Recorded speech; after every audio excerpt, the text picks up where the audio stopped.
Online healing naman tayo, mga kaibigan. Ganito ng paraan sa paggagamot ko.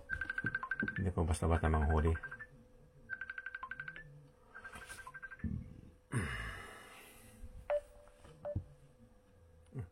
May na signal. Hello. Ay, good evening. Oh, good evening. Good evening po. Taga saan nga kayo? Muntinlupa. Muntinlupa.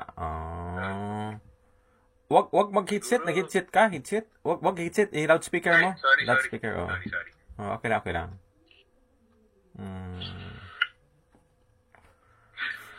Parang nagamot na kita dati, di ba? Noong 22 yata. Mga 2 years ago. Ayun sa luma ko pang ano. Oo. Oh. Kaya yung messenger mo, iba na pa. Anong sakit mo na dati? Yung hirap makatulog. Sakit na ulo. Tapos, parang, anong tawag dito? Yung mainitin ulo. Ganon din nangyari sa'yo ngayon. Yes, ganoon din. So, baka kailangan ng Baka iba na namang may gumawa sa'yo. Mare. Ganon. Alam. Ganon kasi, mangkukulam yan kahit saan, nandyan eh. Kunting galaw lang natin, kukulamin na tayo. Ano ba yun? Kuya, parang kahit hindi ka kala o ano ba yun? Oh, may iba din ganun. May iba na pagtipan ka lang sa pagkain mo, sa inumin. Ihalo nila. May pagtipan ka talaga. Praktisan ka lang. Ayan, ganun. Hindi lang, kailangan talaga natin magdasal, proteksyon. Yeah. Kailangan talaga naman mag-proteksyon, tapos dasal tayo. Palapit tayo sa Diyos para hindi tayo makulam. Makulam man tayo, pero hindi tayo apektado masyado pag malapit tayo sa Diyos. Ganun yung totoo. Alin yung... Wait, diba binigyan mo ako nung printout ng dasal. Hindi na ako nagbibigay ngayon. Ako na mismo ang gumawa talaga dito sa Japan. Dito ganito, mga pangontra. Ako na talagang gumawa dito. Kaya mas maganda akong gumawa, ako magbuhay. Kaya perfect talaga. So, ano yan? Papadala mo?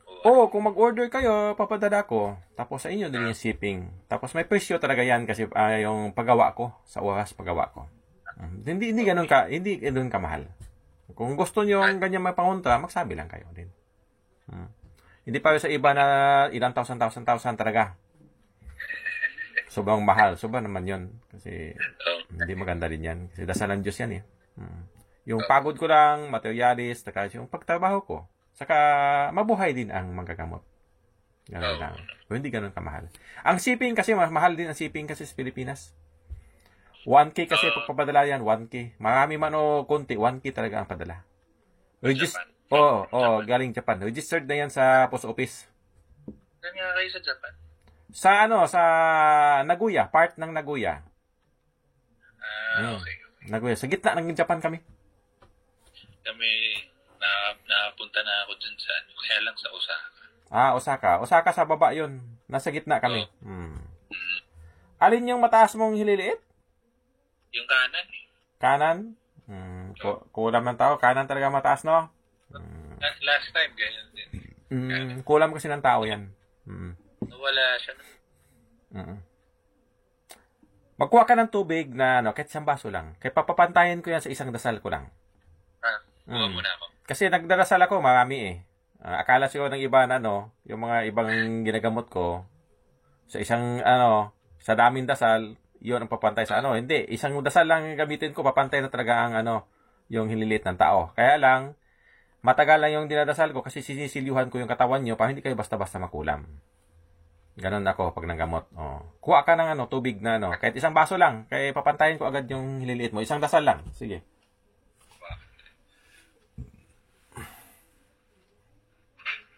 Kompleto sa gamot yan.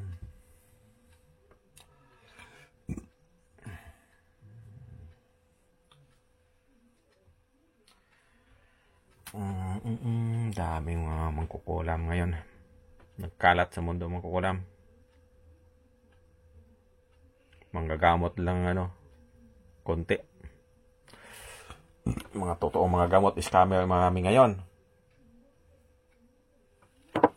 Scammer ang marami ngayon kaysa manggagamot na totoo. Okay. Sige. Yung cellphone, yung hawak mong cellphone ngayon, ito yung bunganga ng baso ha. Ito yung baso. Sample ko, ito yung baso, yan. Ipatong mo doon sa taas. Kung saan yung mukha ko, ipatong mo doon sa taas sa baso. Kunin mo yung cellphone. Yan, ipatong mo. Bitawan mo lang. Okay na? Okay na po. Sige. Saglit lang ha. Dadasalan ko. Magsabi ako tapos isang dasal ko ilagay ko dyan. Saglit lang.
Sige, inumin mo.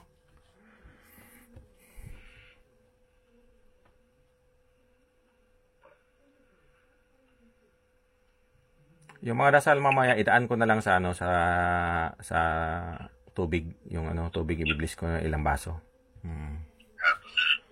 Silipin mo ang kamay mo. Automatic yan, pantay na yan siya. Ituwid ang mayos. Yan. Ayan. Makita mo pantay agad yan siya. Okay na? Pantay na. Patay na yung mga masamang espiritu sa loob ng katawan mo, tapos yung power tanggal na din. Kasi pag patay ng masamang espiritu yung ginawa ko, pang tanggal ng power, gamot sa kulam, kahit isang dasal lang, tanggal agad ang kulam. Kaya lang yun sa mga video ko sa YouTube ko, matagal ako kasi sinisiliwan ko kasi kayo ng maayos, para hindi kayo basta-basta balikan ng kulam. Kung may iba Legit, pati yung ko. Lalamunan? Dry na dry. Oo, kulam yan. Nakikita ko kasi, nakikita ko ang kulam. Verde. Verde. Oo, kulay green. Pati sa ulo mo, mayroon din. Sa lalamunan, mayroon, makikita ko yan. Makikita ko yung aura ng kulam. Pati yung dugo niya, makikita ko yan. Ganun na, sinasampulan ko lang yung dasal. Okay. Gumawa kasi ko ng video, pero hindi ka makita, nasa gilid ka lang. Nasa gilid ka, hindi ka makita ang totoong mukha. Nasa gilid lang. Kaya para makita din ng iba na ganun na paggagamot natin. Kaya natin gamutin sa isang dasal lang yung kulam. Lalo na pag personal, isang ihip lang, tanggal agad yung mga tao. Tanggal talaga yung mga sakit. Tapos yung mga hindi makalakad na gawa ng kulam, pag inihipan yung makalakad talaga, totoo. Pag totoo manggagamot pag kulam. Pero pag physical, kailangan talaga doktor yan. Kaya yung sumikat ngayon mga healer ngayon nga nakalakad agad yan, makalakad talaga pag totoo manggagamot. Basta kay kulam na sakit. Pag kulam na sakit, kahit nakahiga pa yan, tatayo talaga yan pag natanggal sa totoong manggagamot. So yun lang sa karaniwan namin. Dito mo lang makikita. Oo, dyan. Makikita. Pero sa akin, makikita ko yung dugo nyo. Kaya alam ko may kulam. Tulad na, yun lang talaga, sa daliri lang. Sa daliri lang. Sa Saka yung mga nararamdaman. Oh, sa mga nararamdaman. Doon lang na. Oo. Ganon yan siya. Marami ba tubig hinanda mo? Marami-rami rin. Ilang ganon? Dati kasi isa lang. May pamilya ka din dyan? Opo. Pamilya, asawa, ang mga anak, ganon?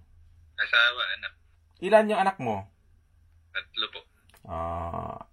Asawa mo, kasama mo din. Kasi pag may kulam ka, may kulam pamilya mo. Lahat. Oh, lahat yan. Kasi pag, yung tawag nito, yung mangkukulam, pag nag-utos yan ng ng mga espiritu, pag punta sa bahay nyo, lahat na kayo, lagyan. Kaya ilalagay ko sa tubig ngayon, para inumin sa pamilya mo, para hindi sila basta-basta makulam, tapos yung mga sakit nila matatanggal. Yung isang anak ko, nasa abroad. Nasa abroad. Sige lang, walang problema. Yung kasama mo na sa bahay. Tapos, ilang palapag yung bahay mo? 3. Sige. Yan, magbilbilis ko sa tubig. Yan, tawag ito.